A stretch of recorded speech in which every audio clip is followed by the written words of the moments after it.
It is a crude oil controversy. That's what we're talking about this morning. And we're joined by Dr. Nameka Obiari, who is a development economist. He's also an investment banking executive. He joins us from our studios in Lagos. Good morning, and thank you for joining us on the program today.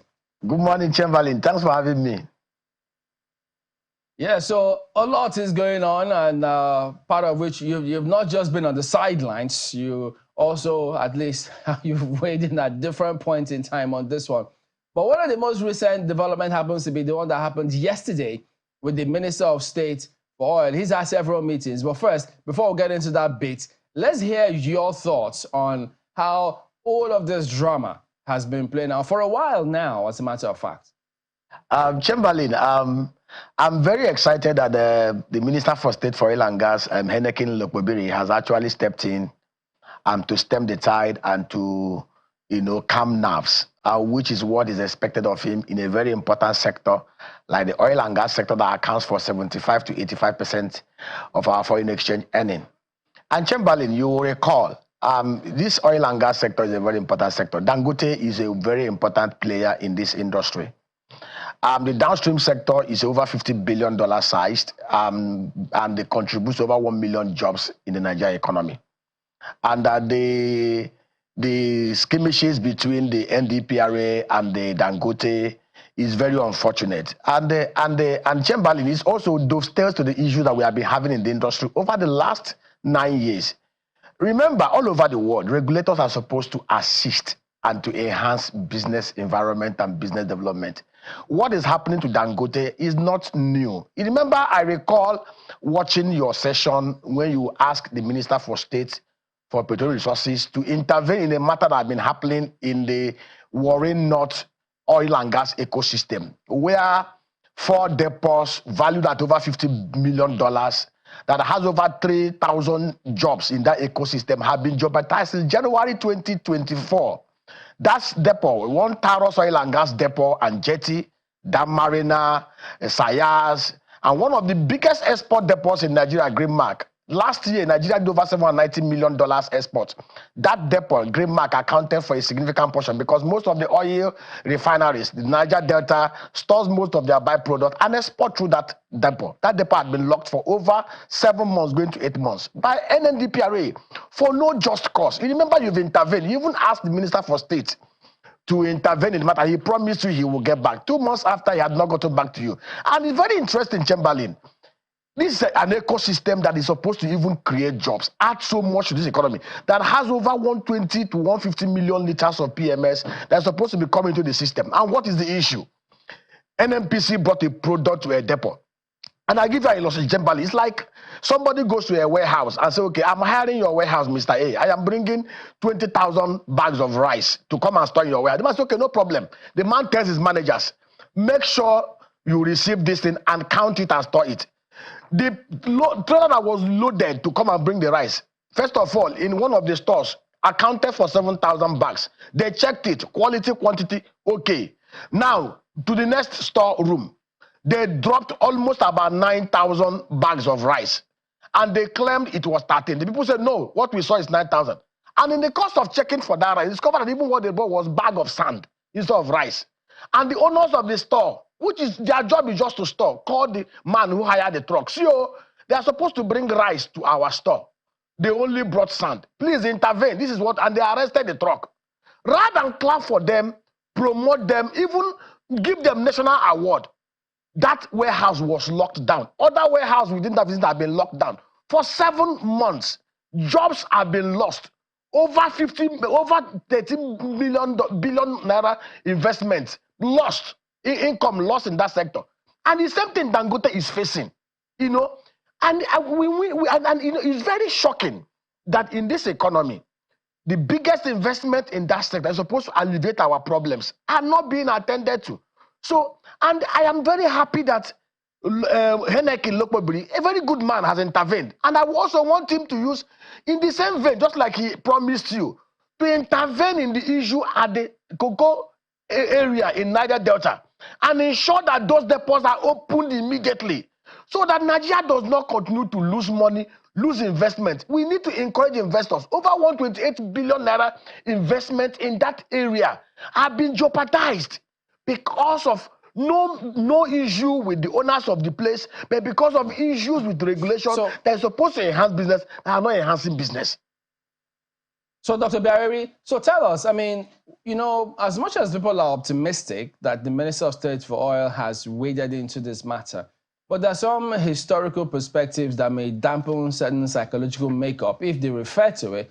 Because, for instance, the National Assembly, both the Senate and the House of Reps in this case, have set up a committee, an ad hoc one, I think, to investigate the substantive proper products with good quality coming to this country. But we all know, in this same country, not even long ago, how very bad fuel cane was brought into this country. They set up committees to look into all of those. Here we are. Has anybody seen the results of any of those things? So how can we tell? Do we hold our breath to expect that, well, maybe because this involves Dangote, that things will go right, it will be sorted, they will reach an agreement?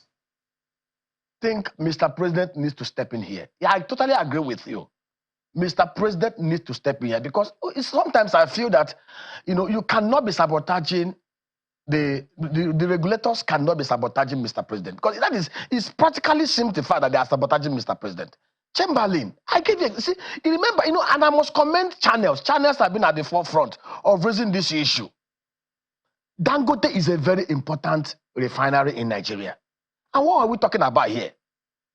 Nigeria used to do 2.5 million barrels a day. If we are doing 2.5 million barrels a day, we won't have issues of giving him crude to refine and sell to Nigerian market.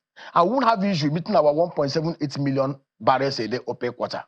Mr. President need to step in, not just to solve the Dangote issue, but to solve the issue in Warri North, the Orakoko ecosystem. Chamberlain, the Taros Depot, the Taros Jetty, Green Mark, Sayas, Damarina, and the whole ecosystem had been shut down since January. You know, sometimes I begin to ask myself, those are the NDPRA. What is their motive? What is their objective? Are they deliberately sabotaging President Tinubu or what? And I must comment, I must tell you this. Mr. President is not omnipresent, is not omniscient. Chamberlain, I sit on the board of an agro business, one of the biggest agro bank in the Southeast. And Chamberlain, even in my own little corner, I've been had the worst privilege of hiring people that misappropriated our funds. If I, at this little corner, a forensic investigator over 23 years standing can make a mistake in terms of hiring, Mr. President that oversees 1,300 MDAs across 774 local government areas is not omniscient, is not omnipresent, and we need to help him. And that is why, like I said, the current Minister for State for Petroleum Resources should step in. NNDPRA reports to Henneke Lokbobiri. He needs to put his feet on the ground and protect Mr. President. Those depots in the Niger Delta needs to be opened immediately, from Taros to Sayas to Damarina, because this is a case of destroying a business for no just cause. Every industry expert, even those who understand the market, tells you these depots are blameless, and that is the truth. And therefore, Dangote, we need to support Dangote. The only thing I disagree is the issue of monopoly. We should not have anybody to have monopoly in this industry. I'll give you an example. Niger has a refinery that does almost 2 times their domestic consumption in terms of production. Yet the market is fully regulated. They don't ban anything import. But if we support Dangote by giving him crude, even at competitive market price, he will be able to refine and create job here. I think Mr. President needs to step in, and we need to help him. I'm a Christian. Proverbs 25 verse 5 simply says, if you remove the wicked from round about the king, his throne will be established in justice. I want to believe strongly. Mr. Tinubu, President, means so well. He has a plan to do $1 trillion economy in the next 5 years. And Nigeria takes the right process for this to be built. Wale Kadoso, Wale Edun, Yemi Kadoso, and those who are in his inner kitchen cabinet should also step in to help him. Dangote should be supported. Those depots have been locked for over the last 7 months. Over 20 billion naira lost in that ecosystem should be opened immediately. I have never seen this kind of thing. If we have poverty in Nigeria, over 197 million Nigerians live under poverty. Mr. President should not be held entirely responsible. Over 20 million kids are out of school. These are the job of local government and the states. And we must learn to situate the problems correctly. The Minister for State had intervened. National Assembly should also step in. I expect Akpabio and the House Committee, Senate Committee on downstream and upstream to also wade in. It's not enough to just hold this kind of meeting and do Photoshop. Nigerians, if the richest man in Africa can be wailing like this, then imagine what the 4 depots in cocoa are suffering. And the Chamberlain, beyond channels, I also expect the other stations, Arise, AIT, and New Central to also step in. Chamberlain, I must commend you, and you people have done a good job in bringing to the attention of Mr. President the issues in that worry not oil and gas ecosystem. You should also take it the next notch. The Honorable Minister told you he wasn't aware.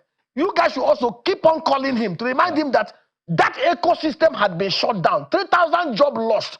Mr. President may not know everything, and we need to help him. It's our job as honest Nigerians, patriotic Nigerians, to keep on bringing it to the fore, to bringing it to the front burner for us to resolve this matter. Honestly speaking, you know, sometimes I got weary of coming to talk on TV stations, and I want to believe that within this week, the Honorable Minister for State for Oil and Gas should step in and open that cocoa oil and gas sector so that we don't keep on creating poverty and unemployment in Nigeria while everybody blame Mr. President, who may not be aware of what is happening.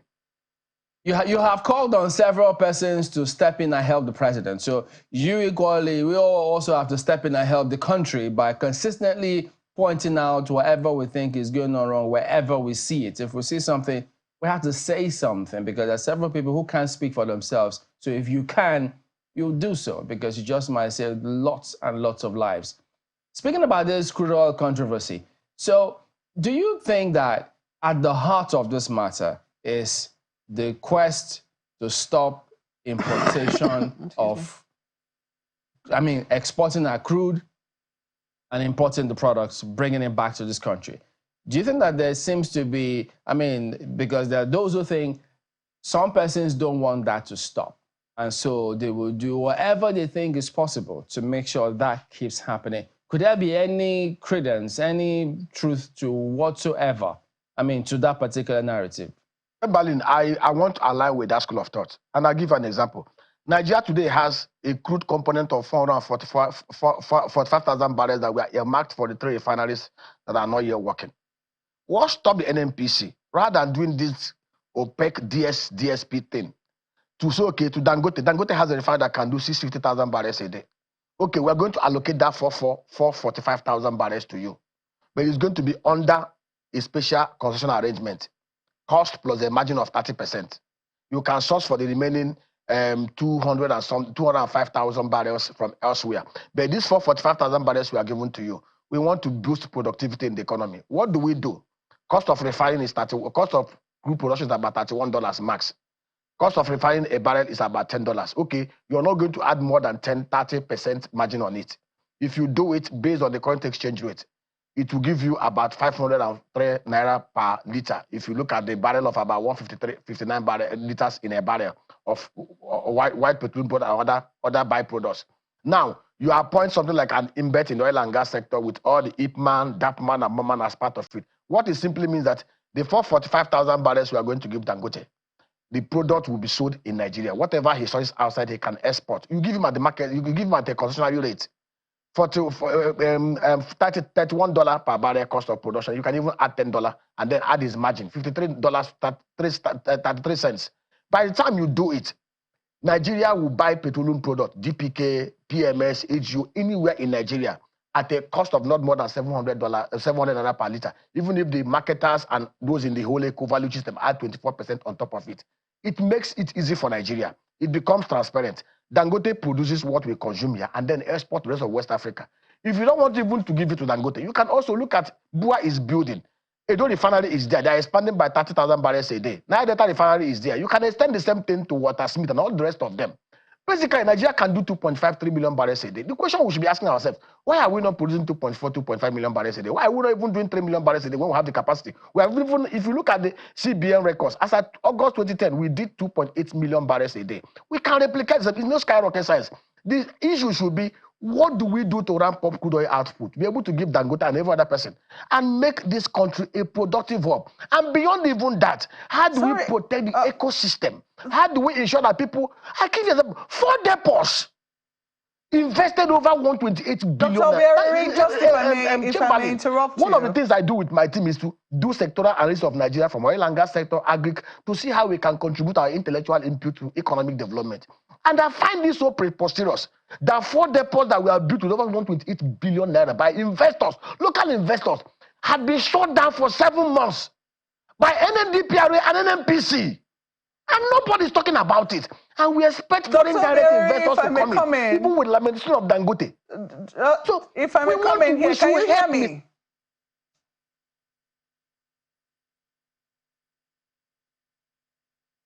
Can you hear me? I just want to confirm that you can hear me. I can hear you, Mokbe. Okay, fantastic. Well, because it will seem that over and over you keep going back to the issue in cocoa, which we will not let up on. I mean, we certainly will get to the bottom of what exactly has happened with the depots in cocoa. But I think it's important that we separate the issues. What has come to the fore right now is this, controversy between Alhaji Aliko Dangote and also the regulator, the new regulator on the block, which also is supposed to regulate the NNPC, because sometimes it seems they're lumped together, is the NMDPRA. And it was the NMDPRA, is it DG he's called now? I can't remember the position, the very top position there, but let's just say DG. Is the one whose statement has actually caused all of this ruckus, talking about how Dangote's refinery is only at 45% complete. They haven't granted a license to operate, etc., etc. And he also spoke about importation. What exactly do you think is the bone of contention? Because before now, what we had heard was that it was difficult for Dangote to be able to, as Dangote refinery, to be able to get crude oil locally. But what do you think right now? Because somehow they have been able to import the crude oil and they're, getting supplies somewhat. We also saw before now some supplies, on the high seas to the Dangote refinery, which was able to get it started. What do you really think the bone of contention is? Because the NMDPRA DG spoke to monopoly. That was what he spoke to, that we cannot allow one person be the one to supply that will not be good for the country. So, and you have also made reference to it. So what do you think is the real bone of contention here that has necessitated the intervention of the Minister of State for Petroleum? Okay. Dangote Refinery was commissioned March 2023 by President Muhammadu Buhari. Dangote Refinery started production February 2024. And Dangote Refinery had been selling AGO in the Nigerian market for the past 6 months. For the CEO of NNDPRA to come out to boldly state with such impunity that Dangote's refinery had not been licensed to produce any product, whereas Dangote had been producing since February and market had been buying it. In Senate climes, the Minister for State for Petroleum will have requested for the CEO of NMDPRA to hand in his resignation letter forthwith and immediately. There is no skyrocket science here about it. By law, the NNDPRA is supposed to have station managers in every petroleum depot in Nigeria, even in Dangote Refinery. That ensures that Dangote Refinery wouldn't have been able to ship out 1 liter of petroleum product if there was no approval by NNDPRA mandate officers at Dangote Refinery. For a refinery that had been producing since February, selling to Nigerian market, and for somebody to wake up in July and announce boldly that refinery have not been licensed to produce when they have been producing and selling, is a self-indictment. It's Senate climbs in things where things work properly. Rather than calling a meeting where everybody sit down together, the Minister for State, the meeting he will have called was to request that the CEO of NNDPRA should hand in his resignation letter, and if possible, even dissolve the board of NNDPRA. And that is the honest truth.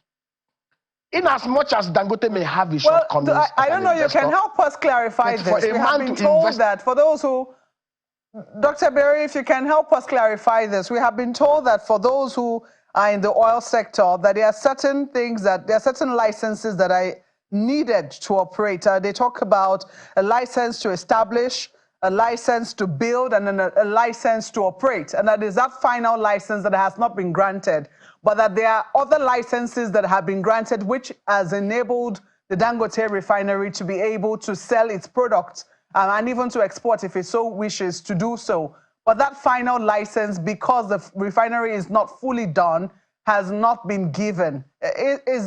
Can you clarify or confirm that to us? Maokbe, Dangote has been selling products in Nigeria since February. The regulators are aware. Maokbe, Dangote invested $20 billion in this economy.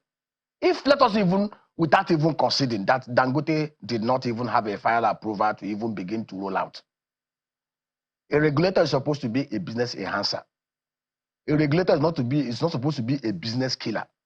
A regulator is supposed to, the essence of regulation is not to kill, is to build up, to support. Do you know the implication out there for foreign direct investors with such pronouncement? But have you bothered to ask yourself, how come the likes of Shell, Chevron, Total, they have investments in oil refineries in South Africa with combined refining capacity of 504,000 barrels a day? They don't have anyone in Nigeria. Have you bothered to ask yourself this question? Is this level of shenanigan? In as much as, like I said, I'm not holding brief Aliko Dangote. My opinion is well out there for everybody who cares to listen. You can always search it out by Google. The truth is, the regulators goofed. The same way they goofed in this Dangote issue, the same way they goofed in the issue, in the Naya Delta issue of the Oracle axis, that I must keep on repeating. But let me give another example. Are you aware that one of the reasons why the cost of crude oil production in Nigeria is very high is because of energy costs and other costs? I'll give you an example. Mobil has platforms that consume almost about 45,000 metric tons of AGO every month. And Mobil, it will have been cheaper for them to produce. Most of the depots, some of them that got backloading approval from the NDPRA to do backload, so they can backload to smaller vessels to go and serve those platforms at the cheaper vessel. As I'm talking to you, for 3 years, NDPRA has refused to approve the license for them to start backloading. And this has increased the cost of production for Mobil, and which has made Nigeria unattractive. I have never seen this thing. Go all over the world. I've been privileged to travel around the world. I have deep relationship with those who run the Senegal oil and gas industry, Angola, even Petrobras. And what we obtain in Nigeria is different. Our regulations stifle. Our regulators kill businesses. They don't support businesses. In as much as we may try to paint it as much as possible, in as much as Aliko may have his shortcut, but I tell you, it is unconscionable, unacceptable for the regulator to step out in the global public to declare what he declared. Okay, if you can hear me, you know, the NMDPRA certainly has questions to answer. I mean, from all that you have said. And I think that, you know, we're hoping that some of the things which you have said will also cause them to at least give a response to some of these issues which you have raised. However, I wanted to ask you why it is, because we understand the Dangote refinery is already producing. Importers, people who hitherto were importing, especially a product like AGO, that's diesel, which has been deregulated, why do you think they're still insistent? Because this is not something, it's not petrol. The NNPC, we know, is the sole importer of petrol. But why do you think that the importers, the marketers, are still importing from abroad? Why is it, are there hurdles in their way that making it difficult for them to buy from the Dangote refinery? The oil and gas industry is a very dynamic industry. Anybody who satisfies the criteria, the quality and quantity specifications should be allowed to bring in product. In fact, Dangote actually stands at an advantage. If Dangote has crude to produce, Dangote should be able to produce price competitively, because those importers will incur freight and insurance costs that may not be there for a Dangote refinery. I do not support the ban of importation. In fact, the market should be open. I'll give you an example. There was a time Coca-Cola was importing Five Alive. Chivita came up. Chivita became competitively better price and better quality. What did Coca-Cola do? Coca-Cola had to buy out 55% of Chivita to be able to be competitive. That's how it should be. Nobody, I give you an example, Niger Republic, the refinery at Zendam does 2.5 times the domestic consumption of Niger. Despite the fact that they produce 2.5 times what they consume, they never banned importation, because it gives room. It makes it possible so that the producers in the local economy will not be tempted to hike prices or try to create oligopolistic tendencies. Over time, when Dangote becomes more efficient and his prices are more competitive, if, for example, I can buy a liter of AGO from Dangote, the same quality I can import cheaper, why will I import? It's a lot of demand and supply. All over the world, what you subsidize is production. You try as much as possible to support local industries to make them more competitive than importers. And when you do it, local industry will blossom. BUA has almost completed its 200,000 barrels a day in Eket. BUA has never for one day asked anybody for subsidy or demanded for preferential treatment. And we must commend him too. And there are other refineries. Edo refinery is ramping up to about 5,000 barrels a day. And I can tell you, in a very transparent market, in a market where there is no opacity, many people will be encouraged to invest. And when we have refineries that we can even do the whole consumption capacity of Southern Africa, it helps Nigeria. Rather than spending $24 billion important things we can produce. When Dangote is efficiently run, BUA comes on stream, Edo refinery expands, and others comes on stream. When they are producing competitively, people will be encouraged to buy from rather than import. If you stop import, manipulation will come in. I'll give you an example, the issue of cement. All right. Nigeria is the only place where cement manufacturers do earnings before interest and tax allowances of 58%. The whole same group that produces 10 times bigger than any other cement company in Nigeria, their EBITDA is between 17% and 21%. So rather than ban importation, we should support the local refineries and then encourage them to be more competitive. Over time, when they become more competitive, people will be discouraged from importing. And that is how it works. All right, well, anchor at that point, Dr. Nnameka Obiareri is an investment banking executive, also a development economist. Thank you very much indeed for your time here today. Thanks for having me, Chamberlain. All right, so there you go. That wraps it up today as well on the program. We do thank you all for watching. We'll see you again tomorrow. I'm Chamberlain. Goodbye. Thank you for watching. I'm Maupe Ogunriso.